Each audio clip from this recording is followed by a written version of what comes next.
O nosso boa tarde a todos. É sempre um grande prazer estarmos aqui conversando sobre a doutrina espírita, sobre as obras de Allan Kardec. E nessa tarde nós vamos refletir um pouco sobre o espiritismo e as virtudes. As virtudes, esse tema das virtudes está em toda a doutrina espírita, né? Para quem já conheceu algumas obras de Allan Kardec, vai perceber que esse tema é recorrente. Praticamente em todas as obras há a referência às virtudes.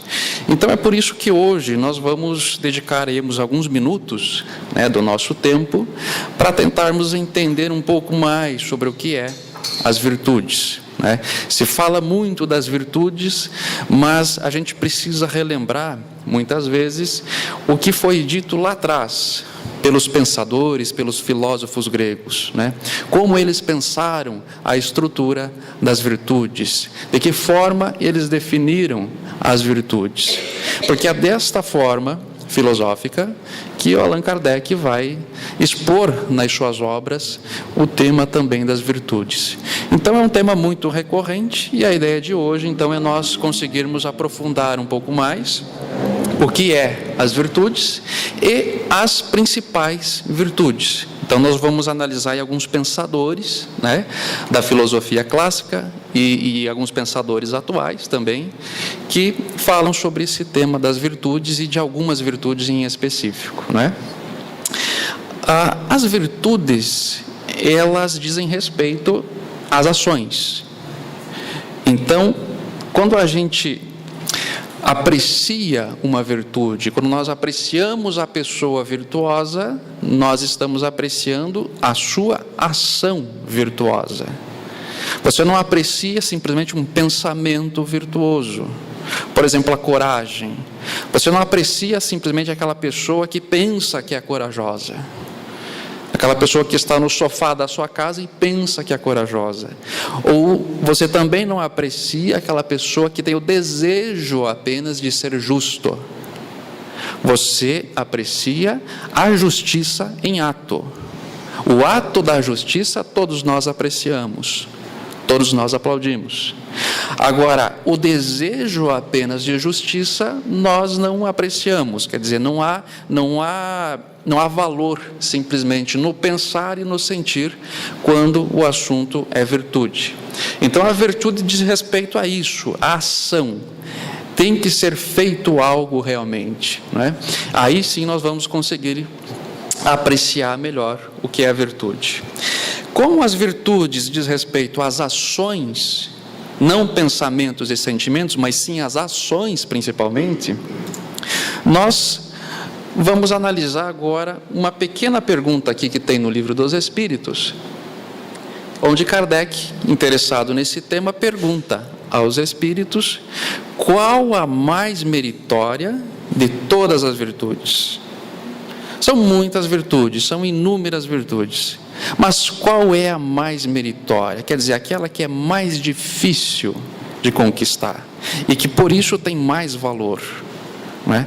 Nós não vamos ler a resposta agora, nós vamos ler mais ao final, mas perceba que esse tema então é recorrente no Livro dos Espíritos e nas outras obras de Allan Kardec. Então a Kardec está interessado, qual a mais meritória? Mas antes da gente chegar na mais meritória, vamos entender melhor o que é as virtudes, o que compõe de fato uma virtude, não é? E como eu estava dizendo, as virtudes têm relação diretamente com as ações. Quer dizer, nós admiramos a ação, né? Então nós vamos fazer uma pequena pausa nesse momento para nós analisarmos os tipos de ações, os tipos de atos voluntários que nós temos, não é? São 3 tipos de atos voluntários: os morais, os imorais e os amorais. Muitas vezes nós pensamos equivocadamente que a nossa vida, os nossos atos, é uma sequência binária. Nós temos apenas 2 tipos de atos, os morais e os imorais.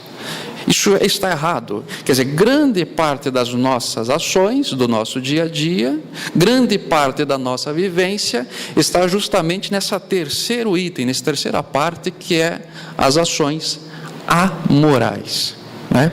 O que é uma ação amoral? A ação amoral é aquilo que diz respeito ao interesse. São aquelas ações que têm um interesse por fim. Não o interesse no sentido pejorativo da palavra, não aquele interesse do interesseiro, aquele interesse natural que todos nós temos. Então, quando você quer comprar um pão francês, você vai à sua padaria predileta e compra o pão francês. O seu interesse é o quê? É o pão. O interesse da padaria é o quê? É você como cliente, o seu dinheiro, o seu valor. Há uma troca de interesses. Natural isso numa sociedade. Eu quero o pão, o indivíduo quer me vender o pão, aí um jogo de interesses, né? O nosso trabalho é desta forma, as nossas ações geralmente na sociedade, as nossas compras, vendas, os negócios, estão aí dentro dessas ações amorais. Então é por isso que boa parte das nossas ações do dia a dia estão nesse item, né? Nas ações amorais. É um jogo de interesse, mas um interesse natural que nós temos na nossa vida cotidiana. As ações morais são aquelas que dizem respeito ao desinteresse. Então, nós poderíamos identificar uma ação moral como aquela ação desinteressada. E é nessa ação moral justamente que estão as virtudes. É nessas ações morais que nós vamos identificar as inúmeras virtudes, porque a característica central de uma virtude é também ser desinteressada, né? E as ações imorais são aquelas que ferem a moral, né? Então vamos pegar um exemplo rápido. A ação moral, a justiça, eu estou praticando a ação da justiça, estou tratando a outra pessoa como o meu igual, né, de forma justa, isso desinteressadamente, claro, porque se houver um interesse por trás, já não posso colocar na categoria das ações morais, né, mas é uma ação justa desinteressada, então é uma ação moral. Quando eu firo a justiça, estou agindo injustamente, estou ferindo a moral, então isso nós chamamos de imoral, quando há aí um ferimento da ação moral. Com essas reflexões em mente, Platão conta-nos uma história que é o mito de Giges. Nessa história ele vai nos contar que uma pessoa estava andando e achou uma caverna. Nessa caverna ele começa a adentrar a caverna e ele acha ali então um corpo, né? Acha esse corpo já em um estado de decomposição, mas ele percebe algo muito curioso nesse corpo. Existe um anel muito bonito na mão deste corpo. E então ele coleta esse anel, ele pega este anel e coloca esse anel, né? Só que esse é um anel mágico. Esse anel mágico, ele tem o poder de torná-lo invisível e visível apenas girando uma pedrinha que existe no anel. Então gira-se uma pedrinha, ele fica invisível. Gira novamente, ele fica visível novamente, né? Então Platão nos conta essa história e ele vai dizer então que com o passar do tempo, com esse anel mágico, o que aconteceu com essa pessoa que achou? Ele começou a praticar crimes. Então ele seduziu a mulher do rei, matou o rei, tomou o lugar do rei, conspirou, traiu, fez inúmeras coisas. A reflexão que fica dessa história de Platão é as ações morais. Será que quando nós estamos sendo vistos, filmados, e nós fazemos o que é certo simplesmente porque estamos sendo vistos e filmados, isso é uma ação moral? De maneira nenhuma. De maneira nenhuma. Então o convite à reflexão nessa história é: imaginem cada um de nós, digamos que cada um de nós tivéssemos esse anel, nesse momento. Todos nós temos esse anel agora. O que nós faríamos com esse anel? As possibilidades são inúmeras. Imagina só que maravilha você se tornar invisível. Você vai poder conspirar, você vai poder trair, você vai poder matar, roubar, espiar, estuprar. As possibilidades são inúmeras. Se a sua consciência começou a lhe dizer não, mesmo eu tendo esse anel poderoso e mágico, essas coisas eu não faço. Isso é moral. Essa parte é que é moral. Então, outro exemplo, imagina só que nessa sala aqui não tem câmeras alguma, não tem mais ninguém aqui, todos foram embora. Você é a última pessoa a sair daqui e você percebe então que alguém deixou uma carteira, uma bolsa com dinheiro dentro. E você tem a certeza absoluta que você nunca será pego, nunca será punido por isso, se você pegar esse dinheiro. Nunca, jamais alguém vai descobrir que foi você que pegou esse dinheiro. O que você faz? Então perceba, quando mesmo com todas as possibilidades você diz não a uma situação desinteressadamente, isso é moral. Então hoje se brinca, né? Existem câmeras por tudo, né? As câmeras estão forçando algumas condutas nas pessoas, né? Mas isso não podemos confundir com moral, porque se não houvesse câmeras, quem saberia o que iria acontecer, né? Então as câmeras hoje, ela busca essa pessoa que é o indivíduo prudente. Ele é o canalha prudente, como diz um filósofo. É aquele indivíduo que, se não houvesse a câmera, se não houvesse a situação dele ser pego, ele com certeza faria ali o seu furto, ou faria a sua expiação, a sua traição e qualquer outro crime, né? Mas o que é moral é isso, é tendo todas as possibilidades ao meu dispor, tendo a certeza da impunidade, e eu mesmo assim não faço, eu não roubo, eu não mato. Isso é moral. Então o que é a moral? É um conjunto de leis, é um conjunto de regras que eu vou atribuir à minha vida. Um conjunto de leis e um conjunto de regras que eu vou atribuir à minha vida. E isso tem a ver comigo, com a minha conduta comigo mesmo, e tem a ver com a minha conduta com o outro. E nisso está também as virtudes. As virtudes, quando que nós admiramos uma virtude? Quando nós identificamos a utilidade ou algo agradável para si ou para outras pessoas. Então, dentro das virtudes, nós vamos chamar as virtudes sociais, que são aquelas virtudes mais voltadas para o outro, né? Nós já vamos ver que existem aí virtudes mais voltadas para mim, para o ser próprio, e existem algumas virtudes também voltadas para o outro, que são as chamadas virtudes sociais.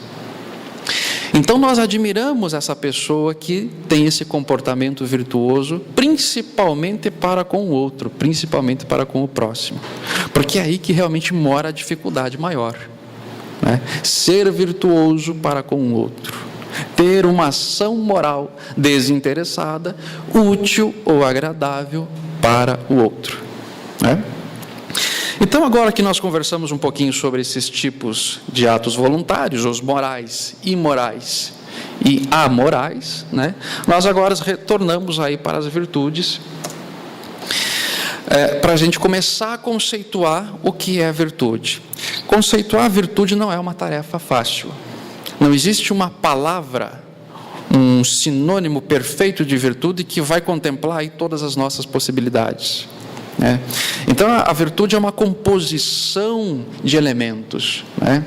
Mas a palavra em si, a virtude, ela vem aí dos gregos e quer dizer excelência ou perfeição. Excelência ou perfeição de caráter, de ação. Mas só isso, só eu dizer que é uma perfeição, eu também não consigo entender profundamente o que é uma virtude. Então, quando a gente vai analisar aí vários pensadores que falaram sobre as virtudes, é comum nós acharmos esses 4 componentes como sendo os componentes-chave para identificarmos uma virtude. O primeiro deles é saber fazer. Quer dizer, o indivíduo que faz uma ação virtuosa, ele sabe o que está fazendo, sabe as consequências do que está fazendo, ele sabe o campo em que ele está trabalhando, não é? Um outro elemento chave: escolher livremente e com desinteresse. Esse é um outro componente chave da virtude. Se você foi forçado a agir virtuosamente, isso não é virtude. Existem muitas pessoas que agem de forma virtuosa, ou que têm uma ação boa, né? Mas é por força de outro. É por força do seu trabalho, por força do governo, por força da sociedade, de alguma questão em si.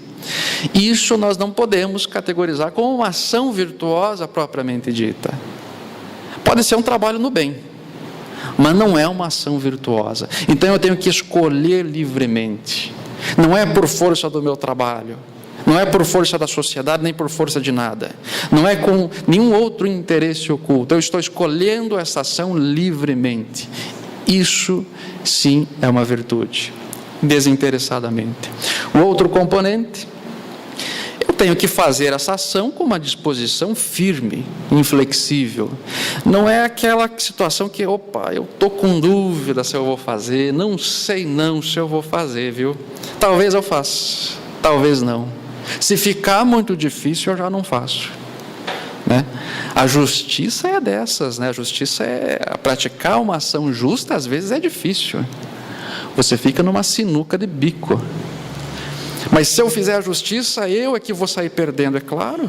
A justiça não quer saber se você vai sair ganhando, se você vai sair perdendo. A justiça não se importa com isso. A justiça, ela é o que ela é. Se você vai sair perdendo nesse negócio porque você foi justo, faça isso. Você tem que ser justo, é seu dever ser justo. É digno de você praticar um ato justo. Então essa disposição firme faz parte também da virtude, né? Agora, aquele pensamento: espera aí, eu vou ser justo até certo ponto, a partir daqui não vai dar, não vai dar, esse negócio aqui não vai ter jeito. Então, quer dizer, começou aí a bambear, começou aí a ter dúvidas, logo se denota que ainda falta experiência, falta elemento, falta coisas para se atingir a virtude. E um quarto componente é o bem. A finalidade da virtude é o bem. Tem que ser o bem. Porque nós vamos ver algumas virtudes chaves, como a coragem. A coragem é uma virtude admirada por todos. Todos nós admiramos a coragem. Todos nós admiramos a ação corajosa. Agora, vocês concordam comigo que tem que ter coragem para cometer um suicídio? Tem que ter coragem para se explodir como um homem-bomba? Tem que ter coragem. Mas não é desta coragem que a virtude trata. A virtude, ela é muito exigente. A virtude, ela além dela dizer, não, a ação corajosa, ela é virtuosa, mas além disso, ela tem uma série de outros componentes. Ela tem que ser desinteressada e tem que estar a papel do bem. É por isso que, embora nós vamos identificar diversos tipos de coragem, só algumas são virtuosas. Só algumas. Nós vamos ver logo mais também a prudência. A prudência quer dizer uma virtude intelectual de saber fazer, de entender as consequências. A prudência, ela é uma virtude que os bons têm, assim como também os maus têm. Existem pessoas que sabem exatamente como assaltar um banco. Isso é prudência. Ele é prudente, ele sabe exatamente o horário, como chegar, como fazer isso, né? Isso é prudência, isso é inteligência. É virtuoso? Não. Não está a papel do bem. Então, esses aqui são alguns elementos que compõem a virtude, e a gente percebe já nesses componentes que ser virtuoso, que agir de forma virtuosa é difícil. Ela é exigente. Não basta ter um componente, eu tenho que ter todos os componentes. Faltou um componente só, não é uma ação virtuosa. Por isso que ela é difícil e por isso que nós admiramos tanto a virtude, né? Essas 4 virtudes, a prudência, a temperança, a coragem e a justiça, são as virtudes cardeais que os gregos entenderam, os pensadores da época entenderam, que essas 4 virtudes são as virtudes principais. Essas 4 virtudes, elas estão automaticamente em todas as outras virtudes que nós pensarmos. E elas têm que estar dentro das outras virtudes. Mas essas 4 virtudes, elas interagem entre si o tempo todo, e ao mesmo tempo elas têm que estar contidas dentro das outras virtudes. Esse nome de cardeais, as virtudes cardeais que os gregos chamavam, é porque eles utilizam a palavra cardo. Cardo seria hoje a nossa dobradiça da porta, né? É aquela peça que sustenta, que fica presa de um lado, né, a parede, e que sustenta a porta do outro lado. Então é a sustentação. São essas virtudes cardeais, são as que sustentam todas as outras virtudes, né? E nós vamos então analisar essas 4 virtudes. Alguns pensadores, o que eles disseram sobre essas 4 virtudes, e fazemos aí alguns exemplos aí com relação ao Espiritismo, não é? Então, a coragem. A coragem é aquela virtude que tem uma disposição íntima. Nós percebemos no homem corajoso, na ação corajosa, uma disposição íntima da alma daquela pessoa que ela é corajosa, que ela fez ação corajosa. É esse estado de espírito que não cede, que vem, que enfrenta os perigos, né? Então, Aristóteles vai dizer que é o justo meio entre o medo e a temeridade. Aristóteles tem essa doutrina do justo meio. Essa doutrina nos diz que a virtude, ela está no meio. Um pouco a menos não é virtude, um pouco a mais não é virtude. Então, a coragem está no meio. Menos do que a coragem é medo, é covardia. Uma coragem sem limites, uma coragem louca, é temeridade. É aquele indivíduo que não tem medo de nada, salta de avião sem pôr os paraquedas. Isso é temeridade, isso é loucura. Então Aristóteles vai definir: a virtude é o caminho do meio, nem menos, nem mais. Esse é o caminho do meio. E assim ele coloca inúmeras outras virtudes, né? A generosidade, por exemplo. A generosidade é o caminho do meio. Pouca generosidade se torna avareza. Aquele indivíduo que não desgruda do dinheiro, que é apegado ao dinheiro, que é apegado aos bens materiais, que não gasta nem com si mesmo às vezes. Vai ter uma história na Revista Espírita muito interessante, onde um espírito relata, né, ficou sabendo, e depois é evocado o espírito, que ele morreu de fome, com posses, um indivíduo absolutamente rico, avarento consigo mesmo, nem com ele gastava. Que história interessante. O outro lado, quer dizer, a generosidade a mais, o excesso de generosidade, prodigalidade. É aquele indivíduo que distribui dinheiro para quem não precisa, distribui dinheiro sem precisar, distribui dinheiro sem prudência. Se transformou em prodigalidade. Então Aristóteles está muito correto em dizer: a virtude é o caminho do meio, nem menos nem mais. Se eu sair desse caminho do meio, eu já não tenho mais a virtude. Um outro filósofo, Sponville, vai nos dizer: a virtude que enfrenta o perigo, o sofrimento, o cansaço, que supera o medo, a queixa ou a preguiça. Então a coragem é isso, é essa disposição firme. Eu enfrento o perigo, eu enfrento o medo, e eu ajo mesmo assim. Eu faço tudo isso, né? Então essa disposição de alma, de caráter, de espírito, de agir corajosamente, né? Vamos passar agora para a temperança. Diz Aristóteles, a temperança é o justo uso dos prazeres físicos. Então, o que é a temperança? Nós poderíamos traduzir temperança para moderação. É aquele indivíduo que é moderado. A temperança nos lembra tempero. Tempero você coloca na comida na medida certa, né? Nem menos, nem a mais. Tempero na medida certa. Então, é o justo uso dos prazeres físicos. É claro que a condição humana, a condição de encarnados, permite muitos prazeres. A comida é uma delas. Que maravilha, né? Quando você está com fome, você aprecia uma boa comida, uma boa bebida. Que maravilha. Mas a virtude está onde? Em ser moderado.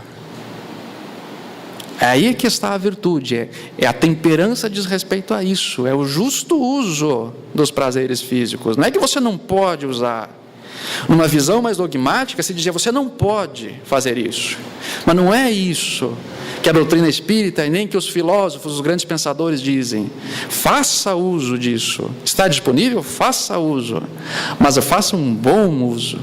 Faça o justo uso dos prazeres físicos. E aí é que está a virtude, e aí é que está, claro, uma grande dificuldade também.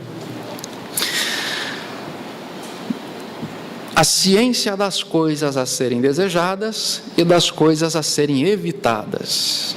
Também um outro pensador muito interessante aqui, né? uma escola de pensadores muito interessante. A ciência das coisas a serem desejadas e evitadas. Sponville vai nos dizer, a moderação nos prazeres sensuais, o que supõe ser senhor dos seus desejos. A moderação nos desejos sensuais. Sensuais no sentido mais amplo da palavra, sensuais no sentido de tudo que está a nosso dispor fisicamente. Então, a moderação. Quando você é moderado, supõe que você é senhor dos seus desejos. Se você não é senhor, você é escravo. É aquele indivíduo que aí está comendo um pedaço de bolo, claro, as suas necessidades físicas estão dizendo, esse pedaço de bolo, eu preciso dele, eu vou apreciar esse prazer. Então ele come um pedaço de bolo. Mas aí ele não para no primeiro. O desejo continua e vem o segundo, e o terceiro, e o quarto, e o 10º pedaço de bolo, você já está quase morrendo, porque o bolo já se virou contra você, né? O que acontece nisso? Você virou escravo do bolo. Percebe quem é o senhor, quem é o escravo nesse momento? Eu deveria ser o senhor. Eu que sou racional deveria ser o senhor. Não, é o bolo que virou o senhor. Eu virei o escravo. Então, a virtude está nisso. É esse justo uso dos prazeres físicos. Tem uma história muito interessante na Revista Espírita, de um espírito chamado Baltazar. Essa história vale a pena para quem tiver a revista, para quem tiver a internet, procure essa história para ler na íntegra, porque é uma história muito interessante.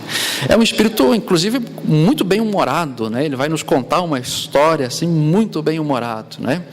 Então ele começa uma comunicação de uma forma muito curiosa.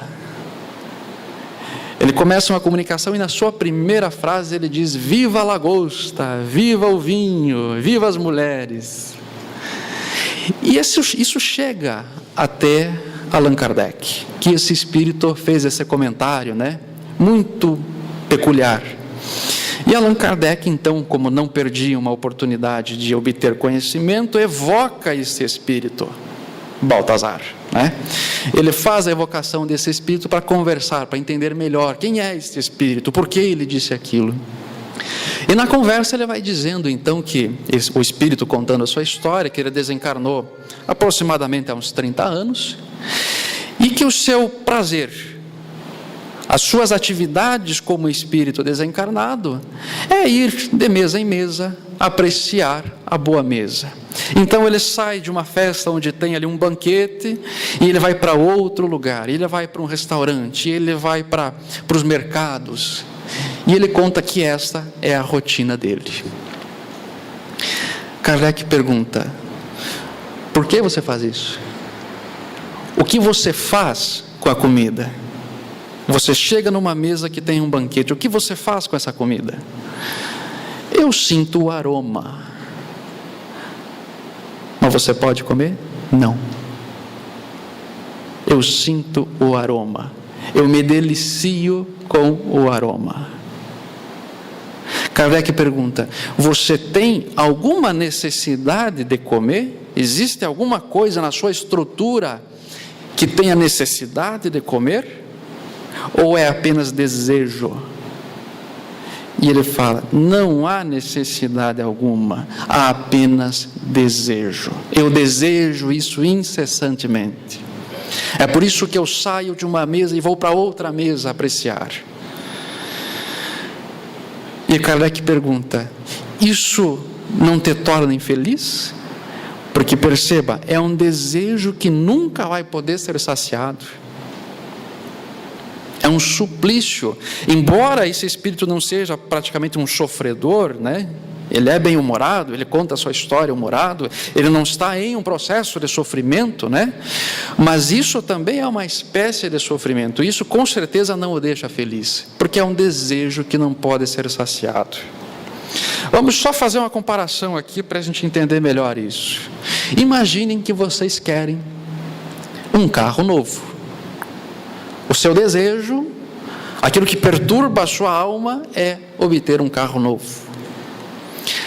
Adianta, por um acaso, você chegar perto de um carro novo? O seu vizinho tem um carro novo. Adianta você simplesmente chegar lá perto do carro novo? Não adianta. É o desejo que não é saciado. Então a doutrina espírita, ela diz: seja temperante, seja moderado, porque quando você desencarnar, isso não tem lá. Se eu sou escravo do bolo, voltei ao bolo, sou escravo do bolo, desencarnei, e lá tem bolo, não tem. E daí eu vou fazer o quê? Vou ficar com desejo. Quando você tem desejo, você não é feliz. Se você ainda sofre pelos seus desejos, isso é o contrário da felicidade. Ah, eu queria ter bolo, eu só penso em bolo. Não tem bolo no plano espiritual. Então perceba, a doutrina espírita te diz: não se apegue às coisas materiais, também porque você vai desencarnar logo mais. Você vai passar aqui uma vida, sei lá, de 60, 70, 80, 100 anos, depois você volta para a sua pátria original, que é a sua pátria espiritual. E daí lá não tem bebida, não tem cigarro, não tem comida. E vai fazer o quê? O que você adquiriu? Quais são os prazeres espirituais que você adquiriu? Quais são os conhecimentos do espírito que você adquiriu? Não, foi só o pensamento na coisa material. E lá não tem. E vira o quê? Vira em sofrimento. Não há cigarro lá. Por mais que o espírito conte uma história que ele vai plasmar um cigarro, mas não é a mesma coisa. Por mais que o espírito possa ir participar dos bares, né, chegar próximo àquelas pessoas que bebem, não é a mesma coisa. É um desejo que nunca termina e nunca consegue ser saciado. É por isso que a doutrina espírita racionalmente te diz: não se apegue às coisas materiais, fuja do vício. Talvez seja a doutrina que conseguiu explicar isso de forma mais racional. Porque muitas outras só dizem: não se apegue ao vício. Não se apegue ao vício. Mas por quê? Porque eu não sei. Na visão espírita há uma resposta racional: não se apegue ao vício, porque essa não é a sua vida final. A sua vida verdadeira é outra. E lá não tem bolo, e lá não tem cigarro, e lá não tem bebida, e lá não tem carro. Que maravilha! Então essa história do Baltazar vem nos contar isso, né? E veja, Kardec conseguiu extrair uma belíssima lição de um espírito comum, um espírito inferior que conta a sua história, e Kardec conseguiu extrair esse belíssimo ensinamento. Vamos passar para a virtude da prudência. A prudência, o que ela é? Ela é uma virtude intelectual, ela é uma virtude racional. Enquanto existem outras virtudes que diz respeito à ação do indivíduo, diz respeito mais, de repente, também ao sentimento, né? Nós vamos ver logo mais a caridade, que envolve vários componentes. Mas a prudência, ela é uma virtude essencialmente racional. É você perceber as consequências dos seus atos. Eu vou fazer isso, e isso vai implicar naquilo. Isso é razão. Então a prudência é isso, é saber como é que faz as coisas. Então vai dizer Platão, a prudência é a ciência que preside a ação virtuosa. Ela preside. E ela tem que presidir, porque ela é o lado racional. Então, imagine que nós temos aqui internamente, na nossa sociedade, um pensamento de uma pessoa que chega para nós e diz: vamos juntar os fundos de todos nós e vamos abrir um hospital para atender a comunidade. De forma gratuita, nós vamos atender a todos os necessitados da nossa localidade. Quem vai dizer que o desejo desta pessoa não é bom? Há bondade nesse desejo, claro que há. Mas nós não podemos esquecer da prudência. A prudência é aquela virtude intelectual que vai dizer: como nós faremos isso? De que forma nós vamos manter esse hospital? Há recursos. Como que nós vamos gerir esses recursos? Quem vai ser o gestor? Há recursos suficientes da comunidade para manter uma estrutura dessa funcionando? Então a virtude intelectual nos diz isso. Espera aí, raciocine antes. Só desejar o bem é ótimo, né? Mas espera aí, é preciso ter o lado da razão também. Desejar e fazer sem raciocinar dá em desastre. Então a virtude da prudência é uma das virtudes chave de todas as outras. Sabiamente os gregos colocaram ela, né? Quer dizer, você tem que sentir o bem, você tem que fazer o bem, mas com o apoio da razão. A razão é que vai lhe dar o norte. Como diz aqui o Platão, ela preside a ação virtuosa. Aristóteles vai nos dizer: ela não delibera sobre os fins, mas sobre os meios. Então essa virtude, ela não está preocupada com o fim. O hospital, fazer um hospital, caridade, é bom? É bom. Ela se preocupa com os meios. Como que nós vamos chegar lá? Como que nós vamos manter isso? É essa a parte intelectual da virtude. A prudência não substitui nenhuma virtude, mas dirige todas elas na escolha dos meios. Não substitui nenhuma. Eu não posso trocar a prudência pela coragem, a prudência pela temperança. Não posso trocar. Mas ela dirige, ela preside, justamente por esse papel da razão. Qual é o caminho correto a se trilhar para chegar ao fim? Ela vai nos dizer isso. E a última dessas 4 virtudes cardeais, que é a justiça, que o Santo Agostinho vai nos dizer aqui o seguinte: a justiça é a virtude que dá a cada um o que lhe é devido. Quando nós falamos de justiça, nós temos aí 2 aspectos para analisarmos a justiça. Uma é cumprimento da lei.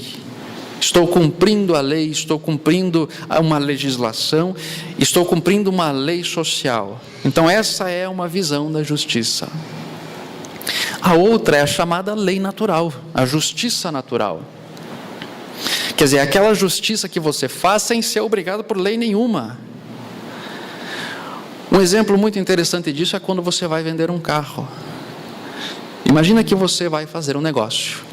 Você tem um carro para vender e na última conversa com o seu mecânico ele disse que o motor do seu carro está quase parando, está quase pifando. A justiça determina o quê? A justiça vai nos determinar: trate cada um como o seu igual. A justiça prevê essa equidade. Não há ninguém superior a ninguém, todos somos iguais. Todos nós temos o direito ao bem, à justiça, à verdade. Todos nós. Isso que a justiça prevê. Então, nesse caso hipotético que nós estamos vendendo o nosso carro, e eu sei que o motor está prestes a pifar, o que é o justo? O justo é quem for me comprar o carro ter toda essa informação também. Então eu vou dizer para o comprador: olha, seu comprador, o carro custava aqui 15 mil reais. Como eu fiquei sabendo que o motor está prestes a pifar, vamos fazer um acerto aqui e o carro vale 10 mil. Percebam que a ação justa é difícil. E a justiça, a virtude da justiça, ela não está nem um pouco interessada se você vai sair ganhando, se você vai sair perdendo. A justiça, ela é o que ela é. Saiu perdendo, saiu ganhando, não nos interessa. Vai ser fácil aplicar a justiça ou não vai ser fácil? Não interessa para a justiça. A justiça quer saber o que é o correto. Trate o outro como seu igual, nem menor, nem maior. A justiça prevê, então, vamos imaginar que nós estamos aqui em 5 pessoas e nós compramos uma pizza. A justiça determina: corte essa pizza em pedaços iguais. 5 pedaços iguais. Ela é absolutamente racional. Trate o outro exatamente como seu igual, porque você quer a justiça. Você também quer a justiça nos seus negócios, você não quer ser injustiçado. Nós nunca conhecemos nenhuma pessoa que gosta de ser injustiçada. Então, se você quer a justiça, pratique ela. Né? Então, a justiça é o nosso caminho para mantermos uma sociedade mais feliz. Nós ainda estamos patinando muito quando o assunto é justiça na sociedade. Então se cria leis para suprir a falta de caráter das pessoas. Se cria leis e contratos cada vez mais complexos para suprir isso. Um dia que nós estivermos, todos nós, com a justiça, a virtude da justiça inseridas em nossas almas, não se precisa mais de contrato, não se precisa mais de lei. Imagina só em um mundo bom, em um mundo de espíritos bons, que já venceram todas as más paixões, que já conquistaram as virtudes. Qual a necessidade de fazer um contrato? Vamos fazer um negócio aqui, vamos fazer um contrato. Para quê? Eu não vou te lograr, você também não vai. Não há necessidade nenhuma. Então nós aqui estamos caminhando a passos para chegarmos a termos uma sociedade justa. E olha, quando nós alcançarmos uma sociedade justa, nós já seremos muito felizes. Já vai ser um grande salto. Você terá certeza que não vai ser injustiçado. Então, quando a sociedade atingir esse patamar, nós já seremos muito felizes. Mas nós já vamos ver que só a justiça não basta. A justiça está presente em tudo, mas só a justiça ainda não basta. Então, continuando, Sponville vai nos dizer: a virtude que respeita a igualdade e a legalidade. Alain, em todo contrato e em toda troca, ponha-se no lugar do outro, mas com tudo que você sabe, e supondo-se tão livre das necessidades quanto um homem pode sê-lo, veja-se no lugar dele, você aprovaria essa troca ou esse contrato. Ponha-se no lugar do outro. A justiça prevê isso. Essa é a virtude. Coloque-se no lugar do outro. Está coerente ainda esse contrato? Está coerente ainda esse negócio? Ótimo. Não tenho por que me preocupar. Vou dormir tranquilo, agir de forma justa. Então os gregos entenderam que essas 4 virtudes cardeais, elas têm que estar presentes em todas as outras virtudes. Elas são as virtudes bases, as virtudes principais, e estão contidas em todas as outras.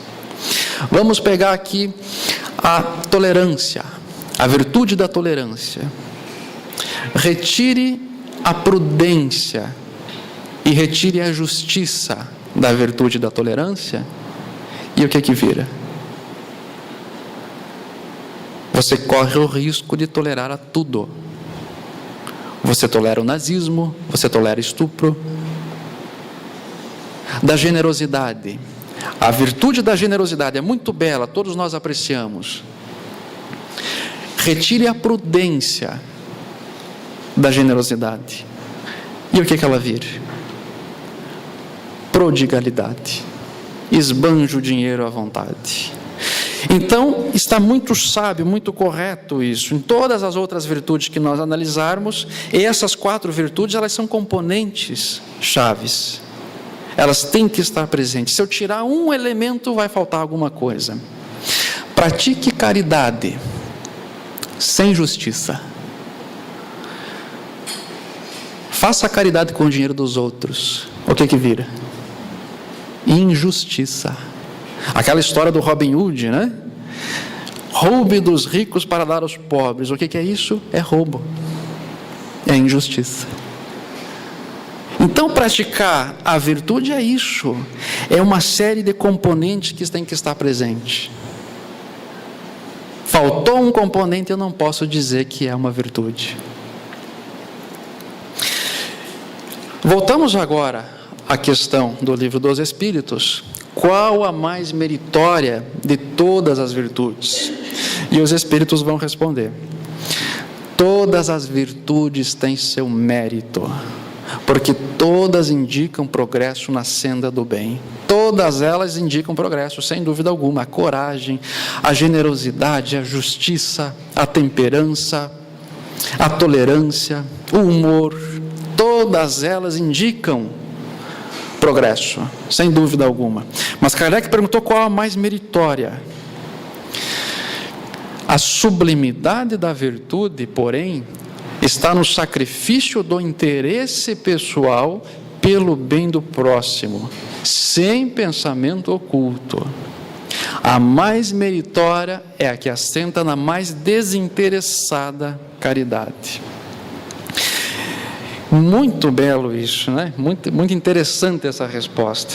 Veja, a sublimidade da virtude, o ápice da virtude, né? Está no sacrifício do interesse pessoal, pelo bem do próximo. Essa é a sublimidade. Sem pensamento oculto. É o bem do próximo, mas sem pensamento oculto. Porque muitas vezes você age no bem, nós agimos no bem, os políticos agem no bem. Não é? Um político que dá uma cesta básica para uma família que está com fome, ele está agindo no bem, está matando a fome de uma pessoa, está matando a fome de uma família, está fazendo bem. Não vamos dizer que não, mas é uma ação virtuosa? Não é. Há um interesse, junto com a cesta tem um santinho, o interesse é o voto. Então, nós temos que diferenciar isso. A ação no bem é uma coisa, a ação virtuosa é outra. Muitas vezes você faz o bem por outros motivos, que não é o desinteresse absoluto. Não é? Então, a mais meritória é essa. Sem interesse, sem pensamento oculto. E a mais meritória é a que assenta na mais desinteressada caridade. Então essa é a virtude maior. É essa ação sem esperar absolutamente nada em troca. Né?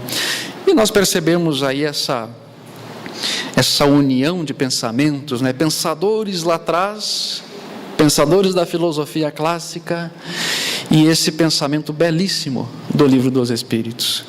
Se encaixam perfeitamente. Né? Houve interesse, acabou aí a virtude. E o nosso exemplo maior, o nosso mestre maior, que é Jesus Cristo, ele nos deixou um caminho aí muito seguro. Né? Quando o Cristo é questionado: mestre, qual é o principal mandamento? Qual é o principal mandamento? E ele vai falar: amar o teu Deus, né? E segundo, amarás o teu próximo como a ti mesmo. Então a gente vê na figura do Cristo a união de todas as virtudes, a excelência de todas as virtudes. E ele nos fala, esse grande modelo nos fala: ame o teu próximo como a si mesmo.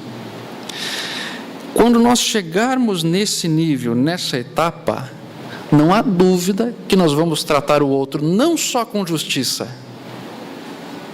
A justiça vai estar implícito, claro, mas você vai tratar mais com amor. Então, naquele exemplo da pizza ainda que eu havia colocado, a justiça determina divida em pedaços iguais.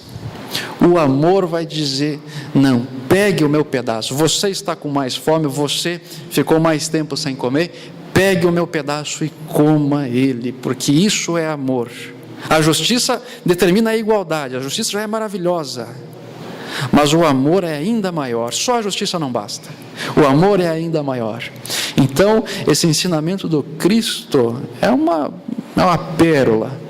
Ame o teu próximo como a ti mesmo. Esse é o maior mandamento, né? Um outro porto seguro que ele vai nos falar: fazermos aos outros o que queiramos que os outros nos façam. Quer dizer, esse pensamento também é belíssimo.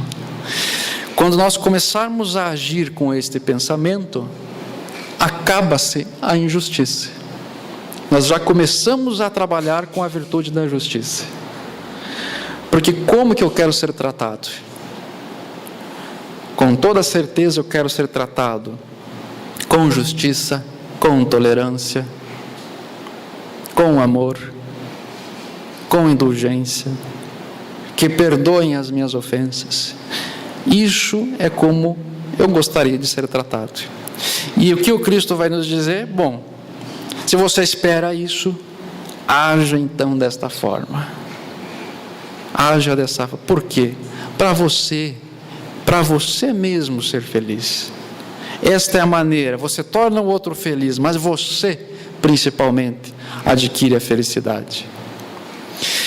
Então, esses pensamentos do Cristo, que é o nosso mestre, quando nós falamos dessas mensagens do Cristo, eu sempre falo: não precisa nem ser cristão para você admirar Cristo. Nem precisa ser cristão, eu nem preciso acreditar em Cristo. Mas quando eu analiso as mensagens deles, a gente vê a beleza, a profundidade destas mensagens. Quer dizer, não há outra forma de você ser feliz se você não agir com esses mandamentos. A gente fica patinando, mas espera aí, a justiça prevê que eu vou perder dinheiro nesse negócio, então eu ajo de forma injusta, vou ganhar alguma coisa, mas isso não vai me trazer a felicidade. Quando eu compreendo que fazendo a justiça, perdendo ou ganhando, mas fazendo a justiça, isso é o que o outro merece, porque eu também mereço, todos nós seremos felizes. Então, fiquemos aí com esses pensamentos do Cristo, e certamente isso vai nos dar um norte, e com certeza, se praticarmos isso, nós teremos uma sociedade infinitamente mais feliz do que temos hoje. Esse é o nosso pensamento de hoje, e eu espero que tenha sido útil para vocês, como foi para mim também estudar sobre as virtudes. Muito obrigado.